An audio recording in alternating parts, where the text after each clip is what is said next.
Good evening students, কেমন আছো সবাই? আশা করছি সবাই ভালো আছো। মিসও ভালো আছি। আজকে গত ক্লাসে তোমাদেরকে আমি করিয়েছিলাম ইংলিশ পেপারে সেন্টেন্সের এক্সারসাইজ। সেন্টেন্স কি, সেন্টেন্স কত প্রকার, প্রত্যেক প্রকারের মধ্যে সংজ্ঞা দিয়ে একটা করে এক্সাম্পল দিয়েছি, আর চেষ্টা করেছি যাতে তোমরা এক্সারসাইজগুলো ভালোভাবে বুঝো। আশা করছি সেন্টেন্সের মধ্যে কোনো সমস্যা তোমাদের নেই, কিন্তু সেন্টেন্সের ডিটেলস আমাদের অনেকগুলো টপিক আছে, সেগুলো সম্পর্কে আমরা আজকের ক্লাসে আলোচনা করব। তো প্রথম দিকে একটু বলতে চাই যে তোমরা সেন্টেন্সটা যদি বুঝে থাকো তাহলে এক্সারসাইজ বা এর অংশগুলো না বোঝার মতো কিছু নেই। খুব সহজে একটা জিনিস। প্রতিদিন এই ক্লাসগুলো দেখার আগের ক্লাসগুলো একটু দেখার চেষ্টা করবে, তাহলে অনেক সময় হয়ে যায় কি তোমরা যে জিনিসটা প্র্যাকটিস করছো সেটা তোমাদের কাছে কি আরও ক্লিয়ার হয়ে যাবে। তো আজকের টপিকে যেটা আলোচনা করব সেটা হচ্ছে পার্টস অফ সেন্টেন্স। হ্যাঁ, তোমাদের আজকের টপিকটা হচ্ছে parts of sentence. Parts of sentence মানে কি? সেন্টেন্সের অংশ, মানে বাক্যের অংশ। এতদিন পড়েছিলাম 5 প্রকারের, মানে প্রকারভেদ। এখন আমরা বাক্যের অংশটা পড়ব, মানে সেন্টেন্সের অংশ। তাহলে সেন্টেন্সের অংশ হচ্ছে দুইটি। তোমরা অনেকে ক্লাস 6-এ পড়েছো সেন্টেন্সের এই দুটি অংশ। বলতে পারো অংশ দুটি কি কি? একটা হচ্ছে সাবজেক্ট আর একটা হচ্ছে প্রেডিকেট। সাবজেক্ট হচ্ছে উদ্দেশ্য আর প্রেডিকেট হচ্ছে বিধেয়। তাহলে আমরা সাবজেক্ট কি, প্রেডিকেট কি, সেটা আজকে আলোচনা করব। তাহলে আমি একটু লেখার চেষ্টা করি।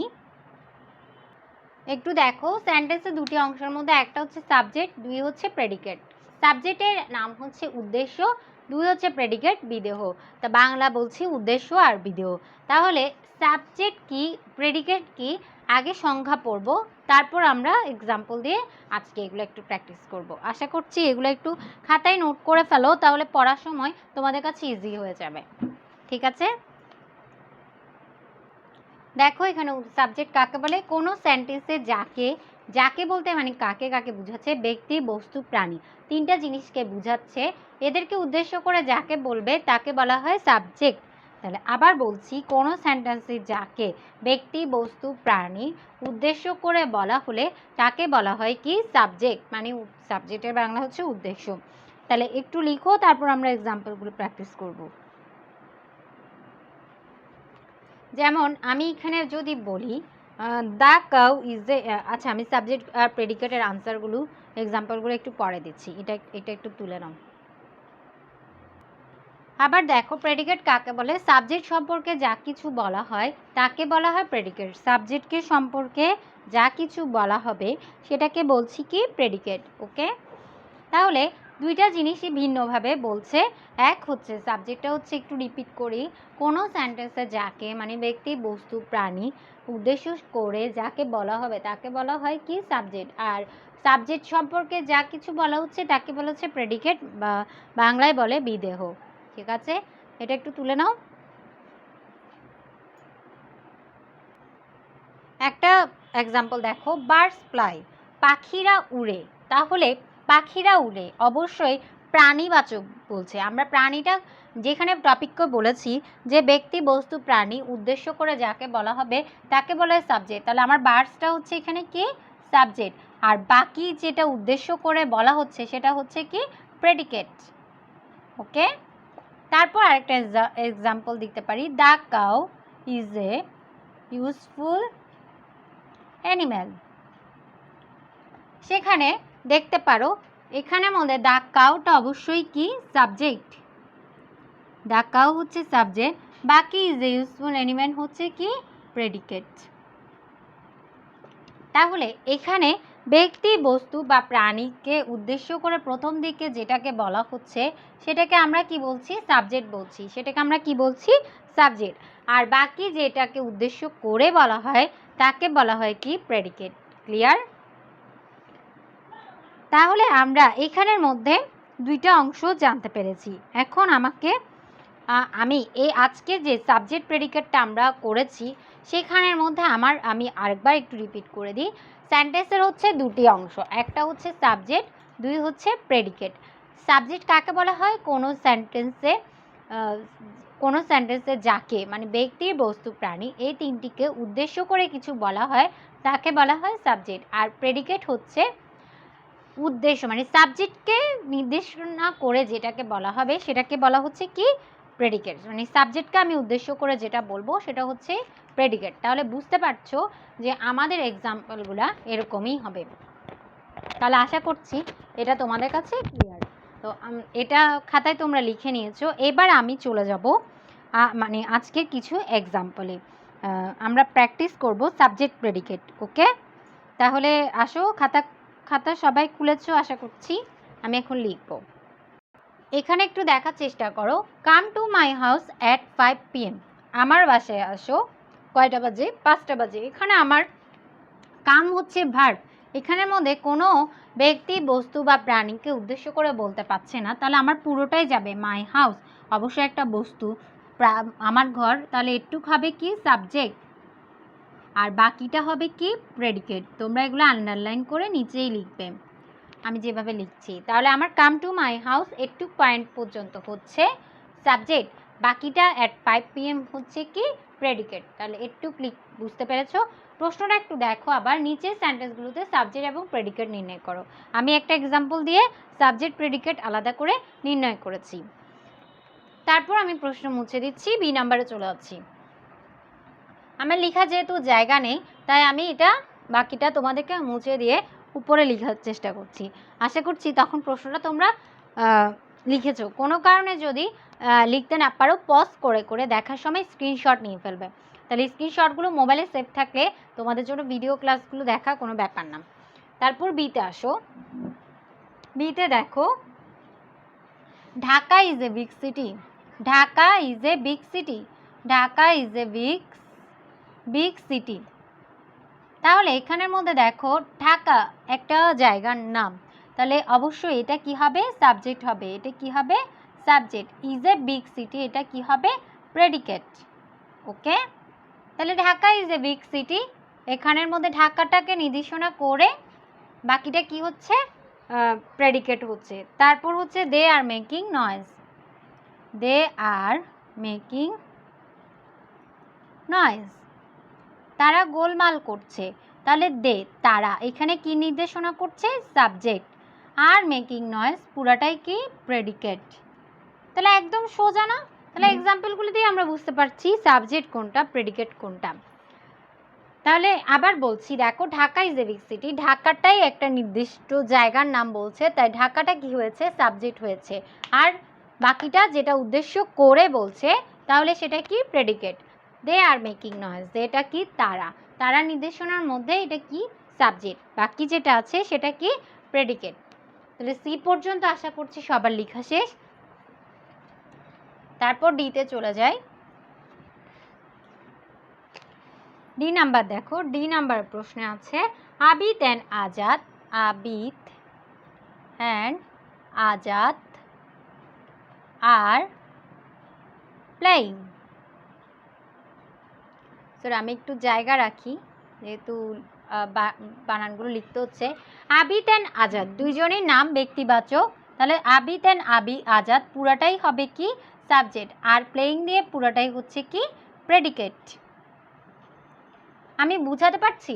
আমার যতটুকু পর্যন্ত ব্যক্তি দিয়ে বোঝানো হবে, এখানে যদি দুইজনের নামও থাকে তিনজনের নামও থাকে, আমার তিনোটাই ঘরটাই কি হবে সাবজেক্ট হবে, তিনোটা ঘরই কি হবে সাবজেক্ট, বাকি যেটা আছে সেটা কি হয়ে যাবে প্রেডিকেট হবে।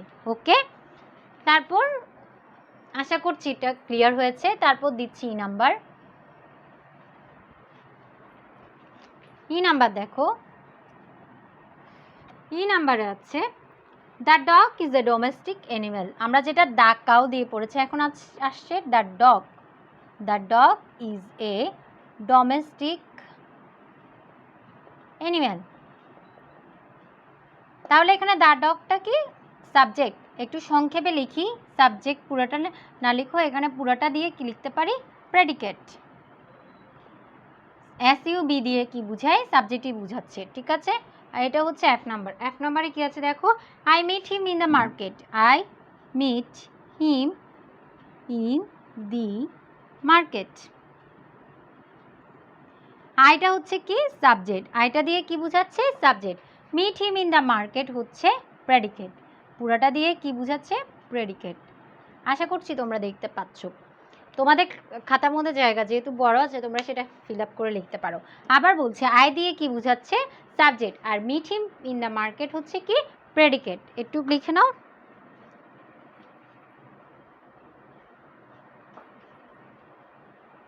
এখানে দেখো the old man took rest, তাহলে দ্য ওল্ড ম্যানটা হচ্ছে কি? সাবজেক্ট। টুক রেস্টটা কি হচ্ছে? Predicate. Okay, the old man subject, took rest হচ্ছে predicate. The boys are playing, বালকেরা খেলা করছে, তাহলে দ্য বয়েজটা কি হচ্ছে? সাবজেক্ট। আর প্লেইংটা হচ্ছে কি? Predicate. Okay, the old man subject, took rest হচ্ছে predicate. The boys are playing, বয়েজটা হচ্ছে কি? সাবজেক্ট, বাকিটা হচ্ছে কি? প্রেডিকেট। এটা একটু তুলে নাও।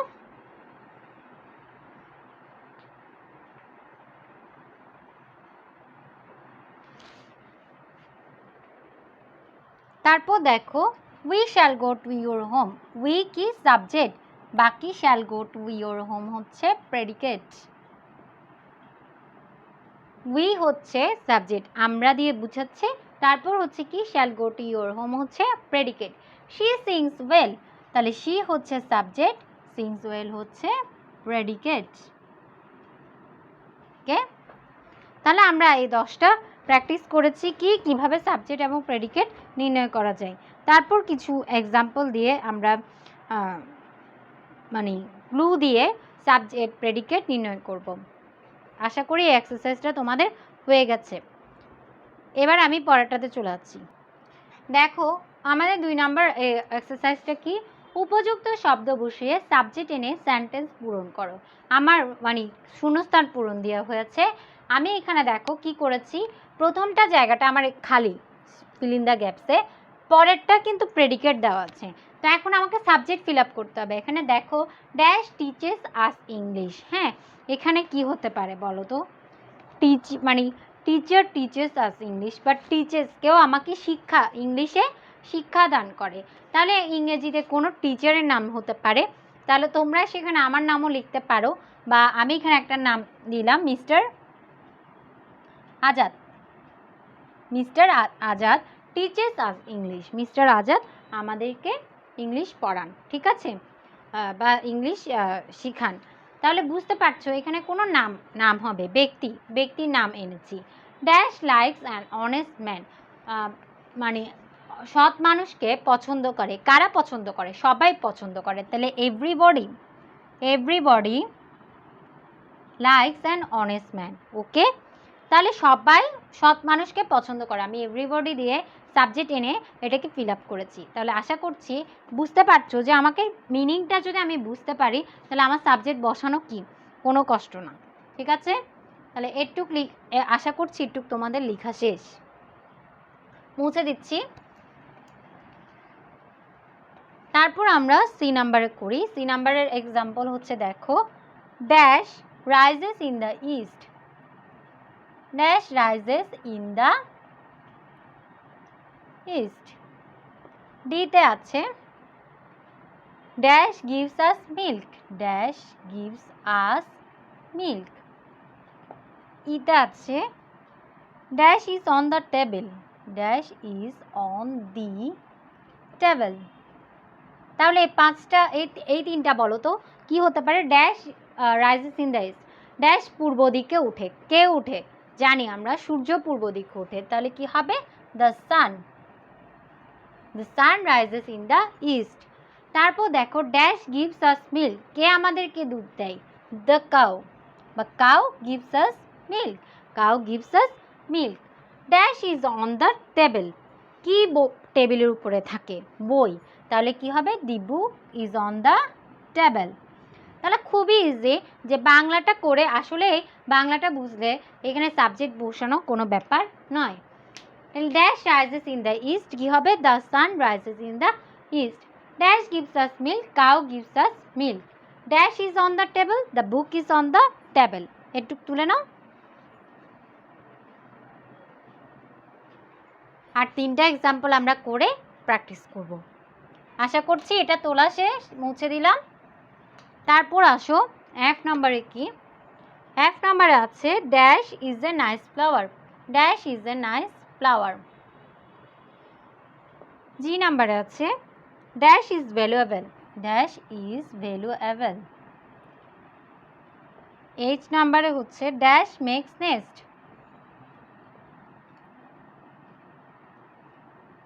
তাহলে দেখো dash is a nice flower, কোন ফুলটা খুব সুন্দর? The rose. কি হতে পারে?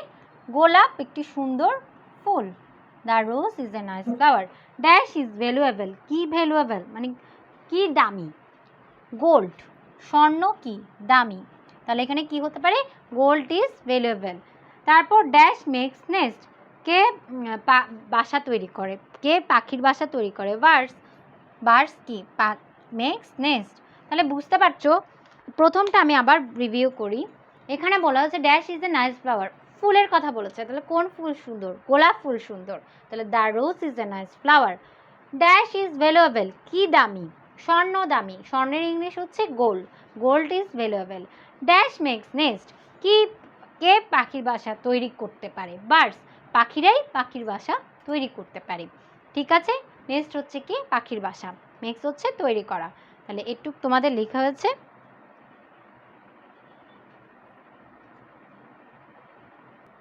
হোমওয়ার্ক হচ্ছে পার্টস অফ সেন্টেন্স থেকে এক্সারসাইজগুলি চর্চা করবে। ঠিক আছে, আজকে আমি সেন্টেন্সের পার্টস পড়িয়েছি, আশা করছি তোমরা ডায়েরিটা লিখেছো। এই যে সেন্টেন্সের দুই উদ্দেশ্যগুলো আমি পড়িয়েছি, এখান থেকে আমি সাথে এক্সারসাইজগুলোও তোমাদেরকে প্র্যাকটিস করে দিয়েছি। দুইটা পার্টের এক্সারসাইজ দুই নিয়মে করেছি, সেগুলো একটু বাসায় খাতায় না দেখে প্রশ্ন তুলে করার চেষ্টা করবে। আর কিছু আমি এক্সাম্পল দিয়ে হোয়াটসঅ্যাপ গ্রুপে তোমাদেরকে ছবি তুলে পাঠিয়ে দেব, ওগুলো তোমরা সেখান থেকে করবে। তাহলে বারে বারে দুইটা থেকে যদি করতে থাকো তাহলে তোমরা বুঝতে পারবে তোমরা কতটুকু পারছো। আর যদি না বুঝে থাকো, খাতায় নোট থাকবে, যখন মিস ফোন দিবে তখন আমার সাথে শেয়ার করলে আমি ওখানেই সলভ করে দেব। ঠিক আছে, আশা করছি আজকের ক্লাস সবার ভালো লেগেছে এবং সবাই বুঝতে পেরেছো এবং ক্লাসগুলো দেখবে সে আশায় রাখছি। সবাই ভালো থাকবে, নিরাপদেই থাকবে, আর ঘরের বাইরে বের হবে না। প্রয়োজনে যদি বের হতেই হয় তাহলে মাস্ক পরেই বের হবে, আর বাসায় এসে হ্যান্ড স্যানিটাইজার করতে ভুলবে না। ধন্যবাদ সবাইকে।